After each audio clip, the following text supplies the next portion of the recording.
Dinosaur Wrap, written by John Foster and illustrated by Debbie Hart. Come on, everybody, shake a claw. Let me hear you bellow, let me hear you roar. Let me see you jump and thump and tap. Come and join in, do the dinosaur rap. There's a Sultipus strutting, swaying to the beat, hopping and bopping, and tapping his feet. Tap your feet! There's a huge Shonosaurus, jumping like a whale, flapping her flippers and lashing her tail. Flap your flippers! Come on, everybody, shake a claw. Let me hear you bellow, let me hear you roar. Let me see you jump and thump and tap. Come and join in, do the dinosaur rap. There's a twisting, twirling Apotasaurus, encouraging everyone to join in the chorus. Let's twist! There's a Stegosaurus prancing along, swishing his tail as he joins in the song. Swish your tail! Come on, everybody, shake a claw. Let me hear you bellow, let me hear you roar. Let me see you jump and thump and tap. Come and join in, do the dinosaur rap. There's a Triceratops who stamps and stomps as she rocks and rolls through the prehistoric swamps. Now stomp! There's a Pteranodon swooping and diving, laughing at the dinosaurs jumping and jiving. Everybody swoop!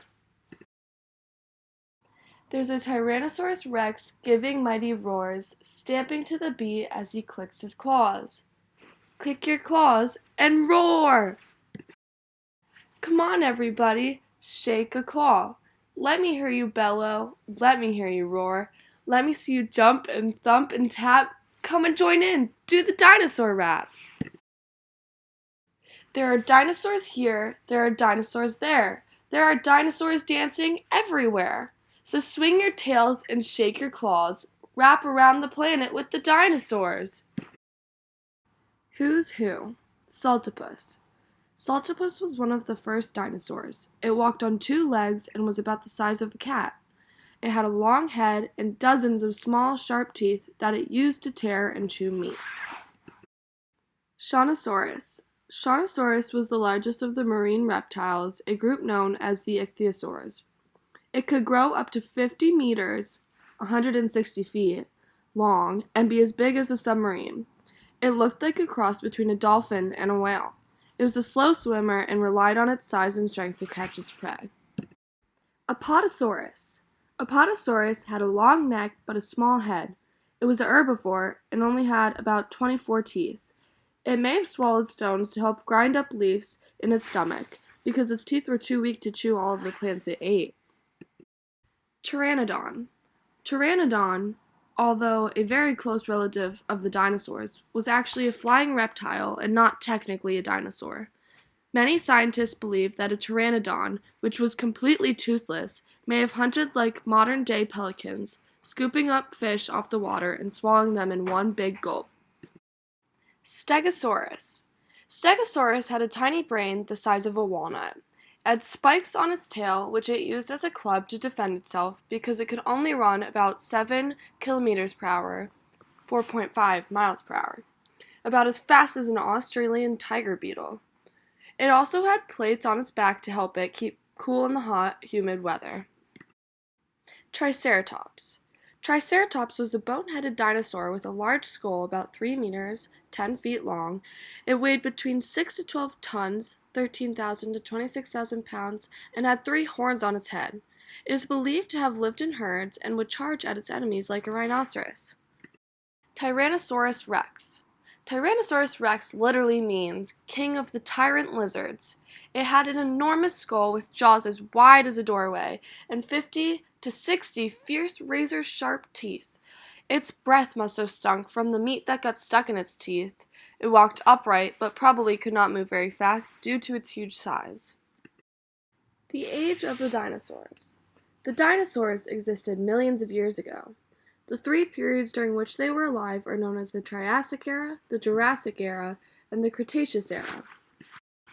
The Triassic Era was 250 to 200 million years ago. During the Triassic Era, Earth was covered in water all around, with a single landmass atop it known as Pangaea. The planet was hot and dry.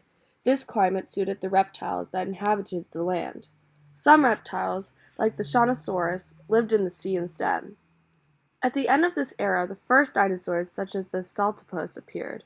They were small, quick carnivores that walked on their hind legs. The Jurassic Era was 200 to 145 million years ago. During the Jurassic Era, the climate became hot and humid, and the land was covered in forests. It then became two land masses, Gondwana and Laurasia, divided by seaweed called Tethys. Many mountain ranges were formed during this era. Large four-legged dinosaurs appeared, such as the Apotasaurus and the Diplodocus. So did plated dinosaurs like the Stegosaurus. The Cretaceous Era was 145 to 65 million years ago. During this period, the land split into several continents, and the climate was warm and muggy.